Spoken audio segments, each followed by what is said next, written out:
Swing trading or intraday trading. ഇന്നത്തെ വീഡിയോയിൽ നമ്മൾ കംപ്ലീറ്റ്ലി ഡിസ്കസ് ചെയ്യുന്നത് ഏത് ട്രേഡിംഗ് സ്റ്റൈൽ ഞാൻ ചൂസ് ചെയ്യണം എന്നുള്ളതിനുള്ള ഉത്തരമായിരിക്കും. അതായത് നിങ്ങളിത് ഞാൻ രണ്ട് ട്രേഡിങ്ങിനെ കുറിച്ചിട്ടുള്ള പോസിറ്റീവും നെഗറ്റീവും അതുപോലെ തന്നെ എൻ്റെ എക്സ്പീരിയൻസിൽ നിന്ന് ഞാൻ അനുഭവിച്ചിട്ടുള്ള കുറേ കാര്യങ്ങളൊക്കെ വെച്ചിട്ടാണ് ഞാൻ ഈ ഒരു രണ്ട് ട്രേഡിംഗ് സ്റ്റൈലിനെ കുറിച്ചിട്ട് പറയുന്നത്. അപ്പോൾ ഈ ഒരു വീഡിയോയോട് കൂടി നിങ്ങൾക്ക് തീരുമാനിക്കാം നിങ്ങൾക്ക് ഏത് ചൂസ് ചെയ്യണം എന്നുള്ളത്. ഡെഫിനറ്റ്ലി രണ്ട് ട്രേഡിംഗ് സ്റ്റൈലും അതിൻ്റേതായിട്ടുള്ള ബെനിഫിറ്റും അതിൻ്റേതായിട്ടുള്ള ഡീമെറിറ്റ്സും എല്ലാം ഉണ്ട്. അപ്പോൾ ഞാൻ കംപ്ലീറ്റ്ലി ഡിസ്കസ് ചെയ്യുന്നതായിരിക്കും. നമുക്ക് എന്താണെങ്കിലും വീഡിയോയിലേക്ക് പോകാം. നമുക്ക് ആദ്യം സ്വിംഗ് ട്രേഡിങ്ങിനെ കുറിച്ചിട്ട് പറയാം. സ്വിംഗ് ട്രേഡിങ് എനിക്കറിയാം ഒരുപാട് പേര് സ്വിംഗ് ട്രേഡിങ്ങിൻ്റെ ഫാൻസാണ്. നമ്മുടെ തന്നെ കമ്മ്യൂണിറ്റിയിൽ ഇപ്പം ടെലിഗ്രാമിലൊക്കെ ആണെങ്കിൽ പോലും ഏറ്റവും കൂടുതൽ ആളുകൾ ഫോളോ ചെയ്യുന്നത് സ്വിംഗ് ട്രേഡിങ് ചെയ്യാൻ വേണ്ടിയിട്ടാണ്. അപ്പോൾ അതിന് ഒരുപാട് ബെനിഫിറ്റുകൾ ഉണ്ടായതുകൊണ്ട് തന്നെയാണ് ആളുകൾ എല്ലാവരും ചൂസ് ചെയ്യുന്നത്. അതിൽ കുറച്ച് ബെനിഫിറ്റ് ഞാൻ ആദ്യം പറഞ്ഞല്ലോ. ഒന്നാമത്തെ കാര്യം എന്ന് പറയുന്നത് അത് കുറച്ചുകൂടെ പീസ്ഫുള്ളായിട്ട് നമുക്ക് ട്രേഡ് ചെയ്യാൻ വേണ്ടി പറ്റും. ഇപ്പം ഇൻട്രാഡേനെ കമ്പയർ ചെയ്ത് നോക്കുന്ന സമയത്ത് നമുക്ക് കുറേ സമയം ഹോൾഡ് ചെയ്യാൻ വേണ്ടി പറ്റും. സ്റ്റോപ്പ് ലോസ് വെക്കാതെ, പലരും സ്റ്റോപ്പ് ലോസ് വെക്കാതെ ചെയ്യുന്നുണ്ട്. അതിനെക്കുറിച്ച് ഞാൻ പിന്നീട് പറയാം. സ്റ്റോപ്പ് ലോസ് വെക്കാതെ തന്നെ ട്രേഡ് ചെയ്തിട്ടും പ്രോഫിറ്റ് കിട്ടുന്നുണ്ട്. അപ്പോൾ ഇപ്പോഴത്തെ ഒരു മാർക്കറ്റ് കണ്ടീഷനിൽ ഏറ്റവും ബെസ്റ്റായിട്ടുള്ള ട്രേഡിംഗ് സ്റ്റൈല് സ്വിംഗ് ട്രേഡിംഗ് ആണ്. അപ്പോൾ അതുകൊണ്ടാണ് കൂടുതൽ ആളുകൾ അതിലേക്ക് വരുന്നത്. ലോസ് വരുമ്പോഴാണ് നമ്മൾ വേറെ ഓപ്ഷനിലേക്ക് പോകുന്നത്. ഇപ്പോൾ കറണ്ട് സിറ്റുവേഷനിൽ നമ്മൾ ഹോൾഡ് ചെയ്യുകയാണെന്നുണ്ടെങ്കിൽ ഒരുവിധം ഒരു 90% സ്റ്റോക്കിലും അല്ലെങ്കിൽ 80 to 90% സ്റ്റോക്കിലെല്ലാം നമുക്ക് പ്രോഫിറ്റ് ആയിരുന്നു. അപ്പോൾ അതുകൊണ്ട് ഹോൾഡ് ജസ്റ്റ് മേടിച്ചിട്ടിട്ട് എന്തെങ്കിലുമൊക്കെ വിൽക്കാമെന്നുള്ളൊരു പ്ലാനിൽ മേടിച്ചിടുന്ന ആളുകൾക്കൊക്കെ പ്രോഫിറ്റിലാണ് എൻഡ് ചെയ്യുന്നത്. അപ്പോൾ അതുകൊണ്ട് തന്നെ സ്വിംഗ് ട്രേഡിംഗ് നല്ല ഫാൻസാണ്.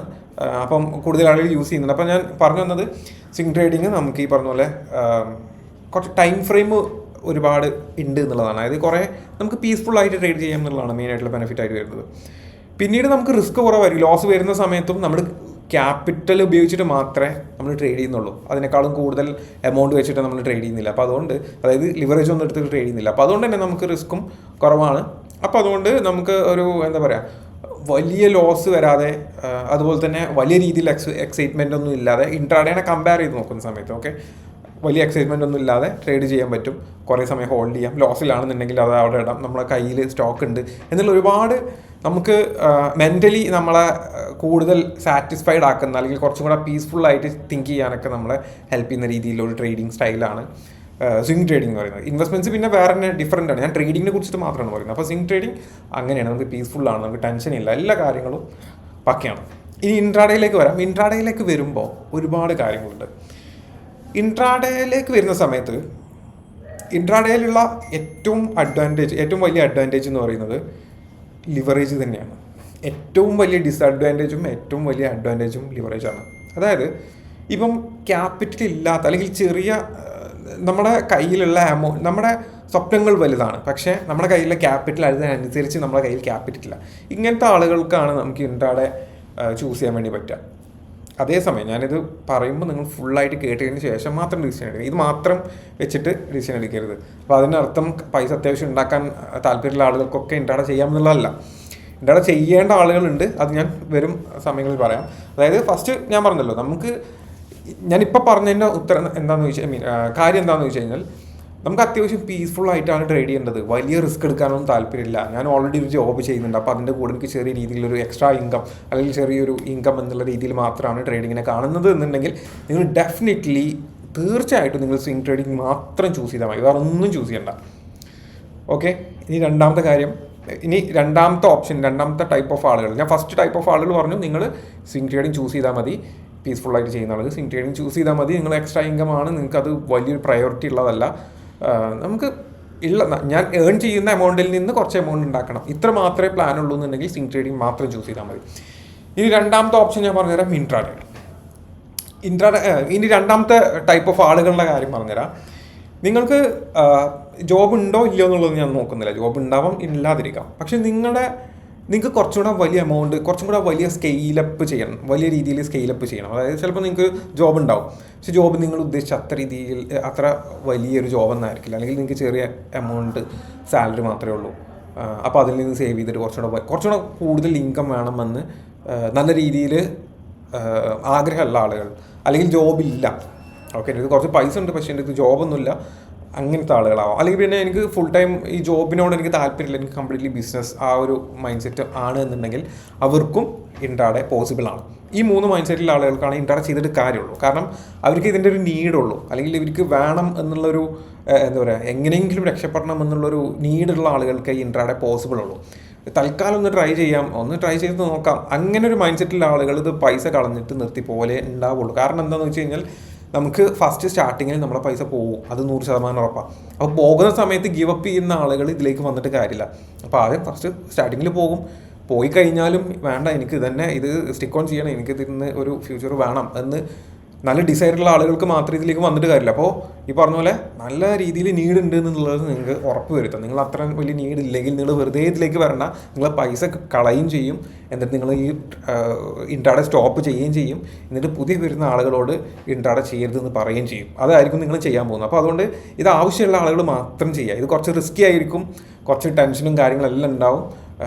നമുക്ക് ആദ്യം ഫെയിലിയർ ആയിരിക്കും, ആ ഫെയിലിയറൊക്കെ നമ്മൾ ആക്സെപ്റ്റ് ചെയ്യണം. അതിനുശേഷം ഒരു പോയിന്റിൽ മാത്രമേ നമുക്ക് കുറച്ച് റിട്ടേൺസ് കിട്ടാനൊക്കെ തുടങ്ങുള്ളൂ.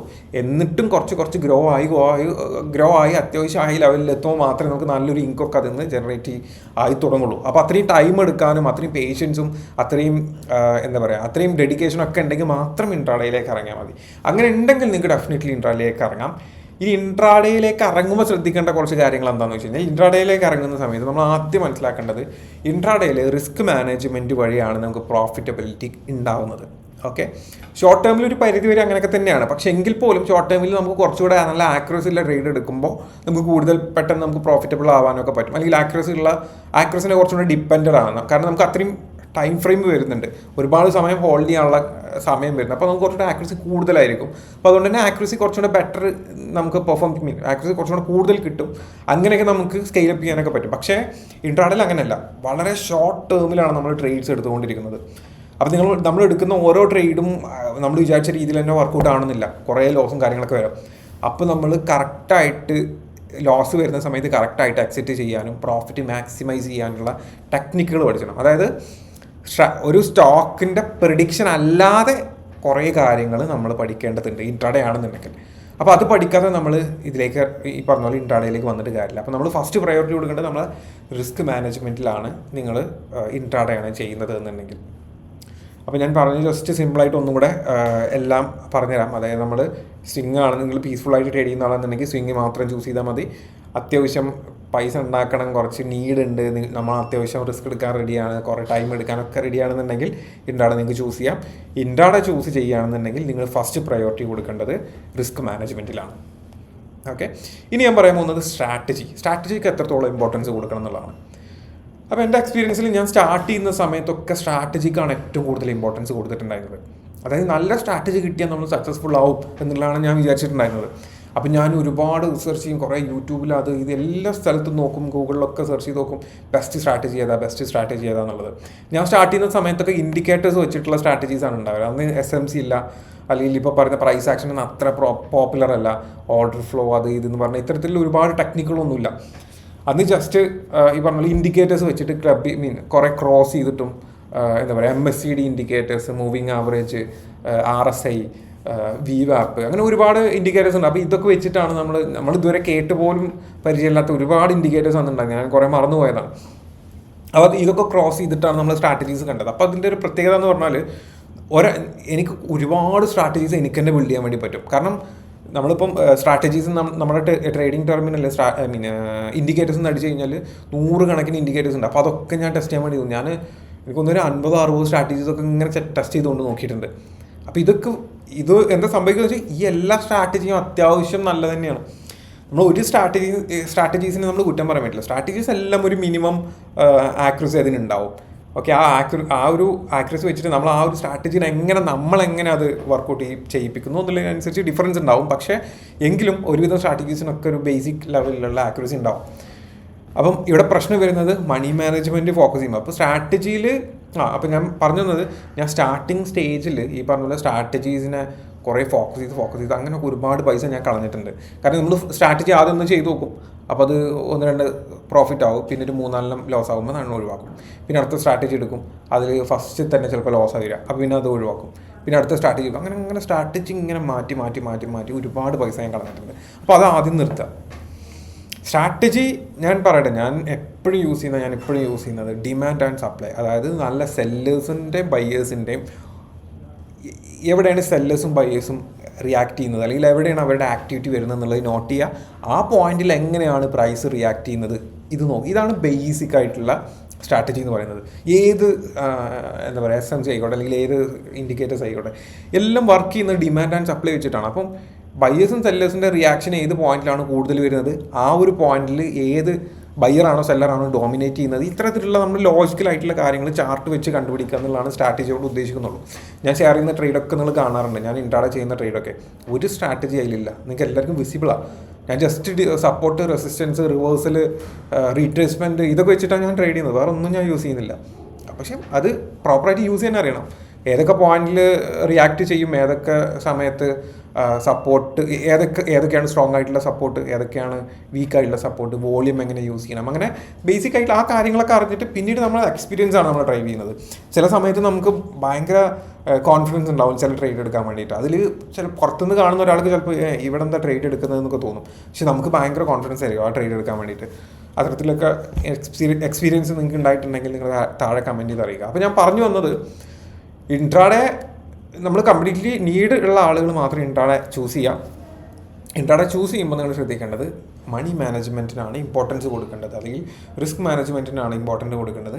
നിങ്ങൾ പ്രോപ്പറായിട്ടുള്ള ട്രേഡ് പ്ലാൻ നിങ്ങൾ ക്രിയേറ്റ് ചെയ്യുക. നിങ്ങൾക്ക് വേണ്ടിയിട്ട് നിങ്ങൾ ട്രേഡ് പ്ലാൻ ക്രിയേറ്റ് ചെയ്യുക. ഒരു ദിവസം എത്ര ട്രേഡ് എടുക്കും, അതിൽ എത്ര റിസ്ക് എടുക്കും, ഇത്ര റിസ്ക് എടുത്തു കഴിഞ്ഞാൽ അടുത്ത ട്രേഡിൽ പിന്നെ ഞാൻ എത്ര റിസ്ക് എടുക്കും, അല്ലെങ്കിൽ ഓൾറെഡി ഇത്ര പ്രോഫിറ്റ് ആയി കഴിഞ്ഞാൽ പിന്നെ അടുത്ത ട്രേഡ് ഞാൻ എത്ര എടുക്കണം. ഇങ്ങനെ ട്രേഡിൻ്റെ മാനേജ്മെൻറ്റ് ബിൽഡ് ആയി കഴിഞ്ഞാൽ നിങ്ങളുടെ ഇൻട്രാഡേക്ക് നിങ്ങൾ സെറ്റായി.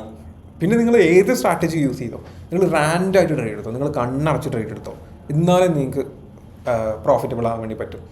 ആ സ്ട്രാറ്റജി ഞാൻ പറഞ്ഞു, ഞാൻ അത്രയും കണ്ണടച്ച് ട്രേഡ് എടുത്തോ എന്നൊക്കെ പറയുന്നത്. അത്ര ഇമ്പോർട്ടൻസ് ആക്ച്വലി ഈ സ്ട്രാറ്റജിക്ക് കൊടുത്താൽ മതി. ഡെഫിനറ്റ്ലി സ്ട്രാറ്റജി അടിപൊളിയാണെന്നുണ്ടെങ്കിൽ നമ്മുടെ ആക്യുറസി കൂട്ടി, നമ്മുടെ പ്രോഫിറ്റബിലിറ്റി കൂട്ടും. ഓക്കെ, നമ്മൾ ഓൾറെഡി പ്രോഫിറ്റബിൾ ആയി നിൽക്കുന്നതിൻ്റെ ആ ഒരു ഗ്രോത്ത് കൂടും. ഓക്കെ, കണ്ടിന്യൂസ് ആയിട്ട് പ്രോഫിറ്റബിൾ ആയിട്ടുള്ള എൻട്രീസ് കിട്ടുകയാണെന്നുണ്ടെങ്കിൽ നമുക്ക് പ്രോഫിറ്റ് കൂടും, അതിൽ സംശയമൊന്നുമില്ല.